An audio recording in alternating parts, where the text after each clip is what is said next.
7 short years ago, passengers at the Columbia Airport had one option, flying a propeller plane to St. Louis. But if the weather conditions were too rainy, too windy, or too cloudy, the flight was canceled. Good evening, everyone. I'm Emily Spain. And I'm Jim Reek. Thanks for joining us. Fast forward to 2018. American and United Airlines are now flying to Chicago, Dallas, and Denver, and there's talk of additional flights as well.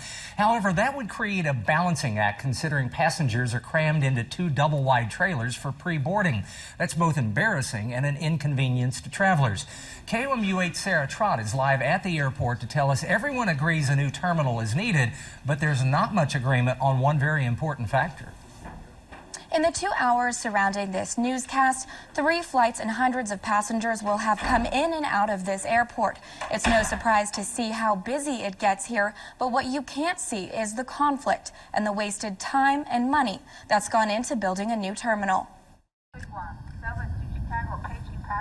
It's no surprise this airport, built in the 1960s, is in need of a facelift and a new terminal. We don't have to have the Taj Mahal. We need a functional airport. Growth trends show Columbia Regional is bursting at the seams, but the process on how and where to build a new terminal goes back years. In 2015, engineering company Parsons Brinckerhoff was paid nearly $1 million from taxpayer money to select potential sites. I read through their report full of technical terms and considerations. Out of 6 thoroughly vetted options and nearly 2 years of surveying, the company chose site number 2, which would occupy green space northwest of the current airport. And the consultants aren't alone. Last year, an MU engineering class spent all semester coming up with a final project on where to put the new terminal. Their findings match those of the consultants. We divide into 2 teams, so like 2 competing consultant teams. Both teams decided to use the north location, which is the green space or green site there. So both the MU engineering students and expert consultants were in agreement. But last December, city leaders announced they would pursue a new 7th site, one that the consultants had not even considered. It would be squeezed just south of the existing terminal. Oh, it'll fit here on the map. Well, it'll fit there, but is it what we need? That December decision came without consulting members from the Airport Advisory Board. No solid numbers or a master plan. So I talked with the airport manager to hear their side. It's a collaborative effort amongst everybody looking for the best site with timing and cost and consideration. So there was the decision was made as a group effort. But that's not what some members on the board say. We weren't really told about it. As a member of the airport board, it's never really been told to us. But it wasn't something the airport board looked at. It's probably a good decision, but it did not go through us. And what was the feedback you received from the Airport Advisory Board? Well, you're asking hard questions here. I guess trying to think of the best way to answer that. The city says the expedited 7th site would be a quick fix. It uses existing infrastructure, might be cheaper, but in the long run, does it match the airport's enormous growth? Unlike Site 2, the consultants and students favor, this 7th site would eliminate hundreds of free parking spots during construction, require this hangar to be torn down, and crowd the already packed decades-old terminal. It's time that we quit playing Mickey Mouse games and we be open with the public. You've wasted time and you've wasted money. $1 million is not a small chunk of change. The city says they're now in the due diligence process. Although this new terminal may pop up sooner, it's unclear if this is the best long-term deal for passengers. I talked with 3 other Airport Advisory Board members who confirmed with me they weren't consulted before that December announcement. Now, typically larger cities like St. Louis and Kansas City put big decision-making powers like these into an airport authority rather than a few individuals. Reporting live in Columbia, Sarah Trott, KOMU 8 News. To see an interactive timeline of this complicated terminal issue, visit our website at KOMU.com. We're following breaking news out of Jefferson City, a large police presence near West School. KOMU 8's Justin Kolar is live with the details. Justin, what can you tell us? There was a car crash here just before 9 tonight at Dix Road north of Highway 50. It sent debris like this shattered brake light flying everywhere, and the area still smells strongly of gasoline. The road was blocked off for about an hour, but a couple cars are going through right now. It should be opened soon. It brought out a lot of police, and with it being near the school, we got a call from someone concerned nearby, but it wasn't related to the school at all. Police tell me a car hit the back of a trailer. That trailer was crumpled, but there's not too much damage to the car or the passengers. There was some gasoline leaking, so emergency crews had to work on that. Fortunately, no one was badly injured in this accident. Reporting live from Jefferson City, Justin Kolar, KOMU 8 News. A Fulton mother says her baby suffered tragic injuries at his daycare and the prosecutor can't do anything about it.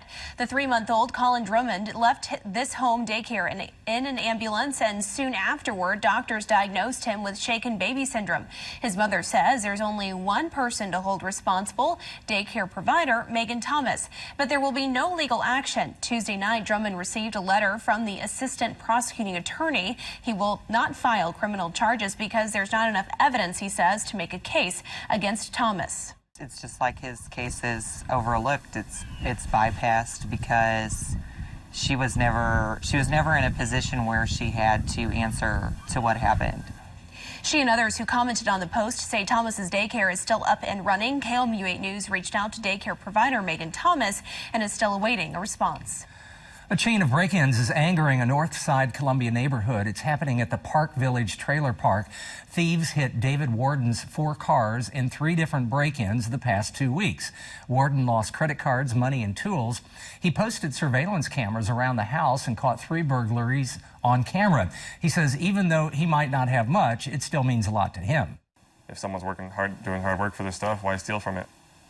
I know that we live in a trailer park and people kind of think down on us, but we're people just like the rest of you. After contacting police and his landlord, Warden says he hopes someone will put an end to the break-ins. Today, a St. Louis judge refused to move up the felony trial of Governor Eric Greitens. This leaves prosecutors with just under 2 months to get the photo at the center of the case, if it exists. Greitens was indicted last month for felony invasion of privacy for allegedly taking a compromising photo of his mistress. As of late February, prosecutors did not have the photo. The trial date is set for May 14th. Congress unveiled its $1.3 billion bipartisan spending plan this evening. It would keep the government running until September. GOP leaders say it has support from the White House. Congress has until midnight Friday to pass the bill or the government shuts down again. It includes spending for 100 miles of border wall, a pay increase for soldiers, but does not create a permanent solution for illegal immigrants brought to the country as children known as dreamers. An update now in a developing story. Authorities in Austin, Texas say they've found more explosive devices in the home of 23-year-old Mark Condit, the suspected serial bomber who blew himself up overnight after being cornered by police. Officials say the devices match the ones used over the past 3 weeks that killed 2 people and injured 5 more.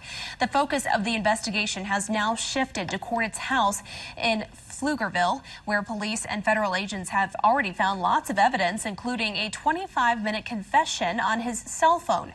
Authorities initially detained 2 of his roommates. They have not been arrested. One has been questioned and then released. Another is still talking with investigators. Federal agents say Condit bought exotic batteries from Asia, and that is how they tied the attacks together. There could be other packages out there. We think we're on top of this, but we just don't know. So for the next couple of days, we want to continue that messaging of be careful when you see things suspicious, to call it in immediately.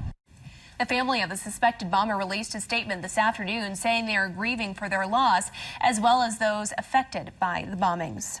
We saw a lot of sunshine out there today, a little bit warmer too. Kenton says we'll see those warm temperatures stick around, but some rain is making its way into mid-Missouri. Hey, Kenton. With measles cases popping up on both sides of the state, what is Columbia doing? Plus, how scientists are using fruit flies to study Alzheimer's. That's coming up after the break.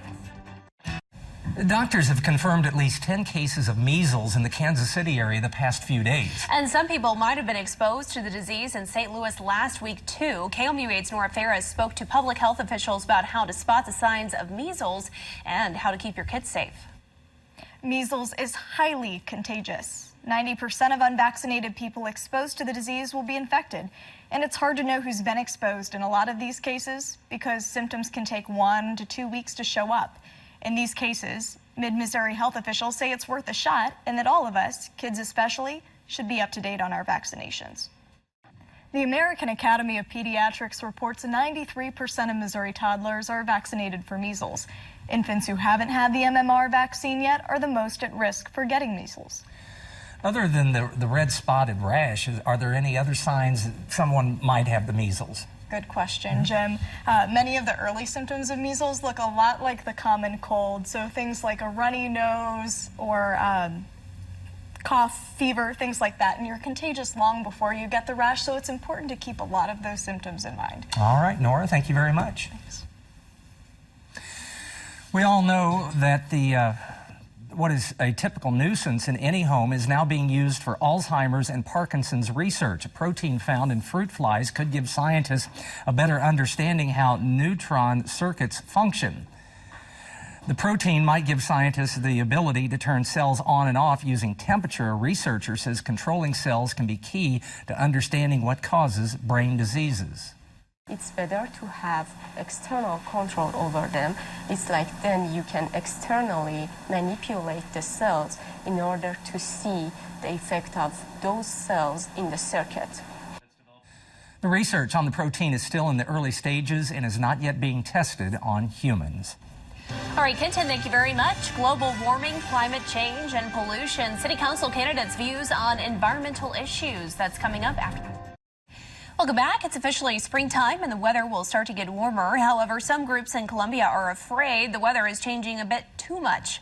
KOMU8's Lindsay Fafoglia is in the studio to tell us how those groups put City Council candidates on the hot seat about climate change. It's well known in Columbia that City Council candidates Michael Trapp and Paul Love have had their fair share of differences. But tonight, the two kept things clean as they discussed climate change with the community.